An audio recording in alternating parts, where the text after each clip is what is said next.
Las 4 columnas son el corazón de todo lo que hacemos en cuanto a evangelismo. Ahora vamos a hablar de los mensajes ilustrados. Ilustramos un mensaje para ayudarle a la gente a captar lo que es el Evangelio. Usamos objetos para llamar la atención de la gente y para que ellos se puedan acordar de lo que han escuchado. Lo bueno de un mensaje ilustrado es que nos sirve tanto encima de la caja como en una conversación personal con un amigo, en una mesa, en un restaurante, en la calle, en un autobús, donde sea. Ahora te voy a dar un ejemplo. Lo vemos todos los días. Fumar mata. En cada cajilla de cigarrillos se ve una advertencia de que si vamos a fumar, nos vamos a morir. Sin embargo, todo el mundo está fumando. Como que pasamos de la advertencia. Eso me hace recordar de nuestras propias vidas. Dios nos advierte y dice, no mentirás. Pero nosotros mentimos a nuestros padres, mentimos a nuestros jefes, vivimos una vida cubriendo lo que nos da vergüenza para que no nos pillen. O nos llevamos lo que no es nuestro, no declaramos todos los impuestos, nos quedamos los libros de la biblioteca o algo que un amigo nos ha dejado, nos bajamos música de internet sin pagarla. Codiciamos lo que tienen los demás porque sus fotos en Facebook son más guays de los nuestros, o nos quejamos de la comida que tenemos todos los días porque quisiéramos un McDonald's o un bistec. Pero si pasamos de las advertencias de Dios, las consecuencias son terribles. El pecado nos mata. No solo que un día vamos a morir, sino si hemos roto las leyes de Dios, enfrentamos una muerte eterna, en un lugar de dolor, de tristeza, de sufrimiento eterno. Pero Dios no quiere que muramos. Él quiere que vivamos. Por eso Él mismo se hizo hombre. Jesucristo vino y vivió una vida perfecta entre nosotros. Él sanó a los enfermos, dio de comer a los hambrientos. Él daba tan generosamente de sí y no retuvo nada. Entregó hasta su propia vida. Y cuando murió en la cruz, humillado, golpeado, insultado, engañado, Él murió en nuestro lugar, para que tú y yo podamos vivir juntamente con Él. Porque Jesucristo venció la muerte y resucitó en el tercer día para darnos vida a ti y a mí. Pero Él nos pide 2 cosas. Lo primero es que nos volvamos a Él, que le entreguemos nuestra vida, que dejemos atrás el pecado y le sirvamos a Él, que confiemos plenamente en que lo que Él hizo en la cruz es suficiente para darnos vida. Te animo a que hoy hables con Cristo. Él te escucha. ¿Por qué esperar un día más para recibir la vida que Dios te quiere dar? Esto es un mensaje ilustrado al estilo On the Red Box. Y ahora vamos a ir por partes y descubrir de cómo puedes desarrollarlo tú. Vamos a empezar basándonos en las doctrinas de la cruz. Si no estás familiarizado con ese término, yo te animo a que veas el libro Sin Ninguna Vergüenza. Hay 7 doctrinas, 7 beneficios de lo que Jesús obtuvo por nosotros en la cruz. Elige una de las 7. Estúdiala en la Biblia y lee todos los versículos que puedes encontrar acerca de, por ejemplo, en este caso, la regeneración, la vida nueva que Dios nos da.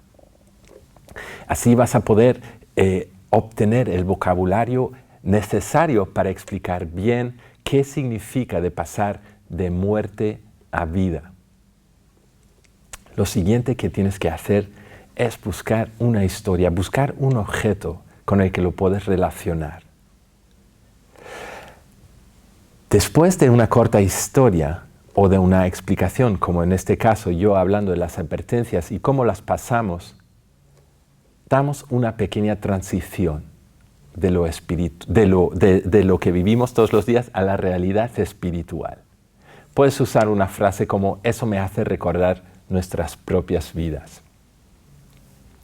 Después seguimos con la primera columna, que es la ley. Sacamos 2 o 3 de los 10 mandamientos y usamos ejemplos de la vida diaria para que la gente pueda ver que ellos están rompiendo las leyes de Dios.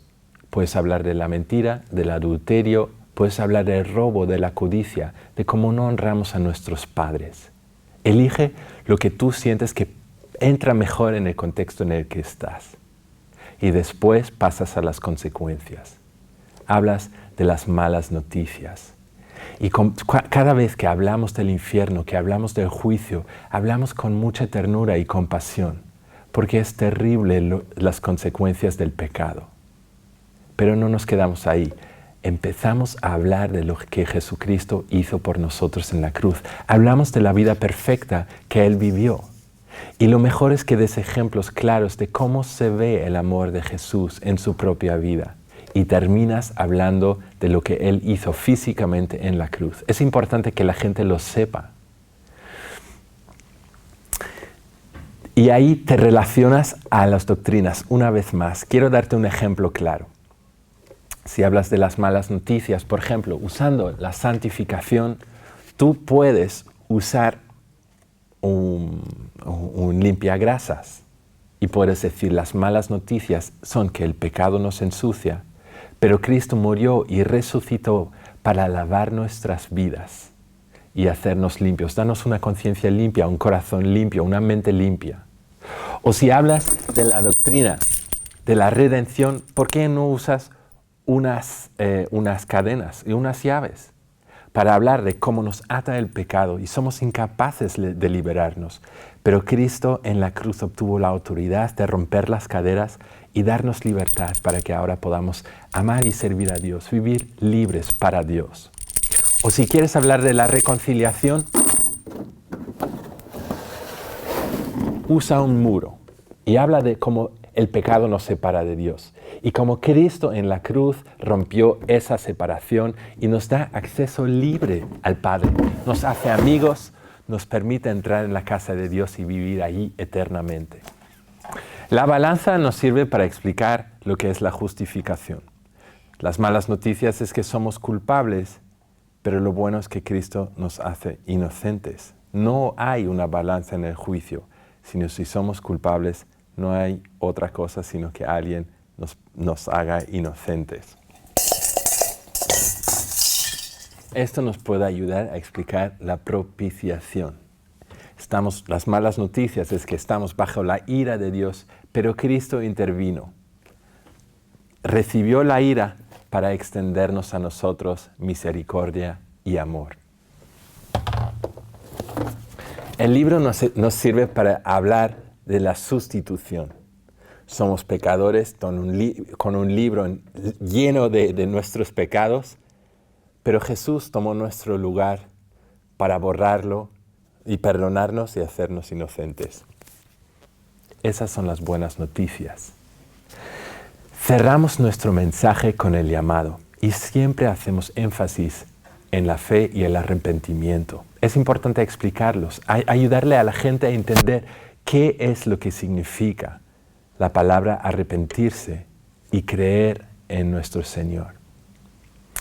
Es importante también usar un llamado urgente y decirle a la gente que hoy es el día que Dios les ofrece la salvación y que lo aprovechen porque no tienen el día de mañana comprado.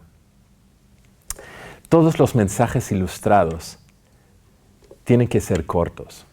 Seguimos la misma estructura rellenándolo con las cosas que Dios nos está revelando a nosotros.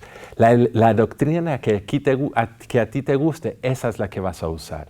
Con las historias y los ejemplos que a ti te parecen importantes y las que Dios te ha mostrado a ti.